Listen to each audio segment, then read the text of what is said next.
ఈ సత్యం 4 రకాలని చెప్పారు పత్రి గారు. 1 తాత్కాలిక సత్యము, 2 జీవితకాల సత్యము, 3 యుగకాల సత్యము, 4 శాశ్వత సత్యం. తాత్కాలిక సత్యము అంటే చూడండి, మీరు ఈ పళ్ళు కానీ సస్యాలు కానీ కూరలు కానీ ఇలాంటివన్నీ మీరు చూస్తే ఉన్నాయి, ఇప్పుడు 4 రోజులు పోతే మళ్ళా ఉండవు, అదృశ్యమైపోతాయి. చేత వాటిని తాత్కాలిక సత్యం అంటారు. అలాగే మానవులేటి జంతువులేటి దేన్ని తీసుకున్నా, క్రిమికీటకాలు పక్షులు ఇటువంటి ఏమి తీసుకున్నా సరే సృష్టిలో ఉన్నవి ప్రతి దానికి ఆయుష్ ఉంది. అవి ఆ ఆయుష్ ఉన్నంత కాలం ఉంటాయి భూమి మీద. ఆయుష్ తీరిపోతే అవి మళ్ళీ అదృశ్యం అయిపోతాయి. మళ్ళీ ఉంటాయా అంటే కనిపించవు. ఈ తండ్రులు చూసుకోండి, తాతలు చూసుకోండి, ముత్తాతలు చూసుకోండి, ఉన్నారా? ఏమైపోయారు వాళ్ళు? ఎక్కడికి వెళ్ళిపోయారు? రేపు పొద్దున మనమైనా అంతే. మన జీవితకాలం తీరిపోతే మనం అదృశ్యం అయిపోతాం. చేత ఇది జీవితకాల సత్యం. అలాగే ఇప్పుడే చెప్పుకున్నాం బ్రహ్మ యొక్క ఆయుష్ గురించి, ఎన్ని యుగాలు పడుతుందో అని చెప్పి. అలాగే సూర్యుడు, చంద్రుడు, నక్షత్రాలు, ఈ లోకాలు అన్నిటికీ ఇవన్నీ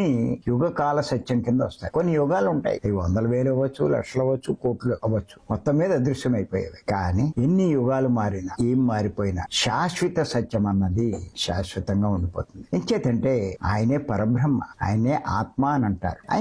ఈ ఆత్మ అన్నది శాశ్వతం, పరబ్రహ్మ అన్నది శాశ్వతం. ఆయన ఏమి ఎవరు సృష్టించలేదు, సృష్టి లేదు, ఆయనకి నశింపు లేదు, ఆయనకి అంతం లేదు. అంత గొప్పవాడు ఆయన, ఆ పరబ్రహ్మ.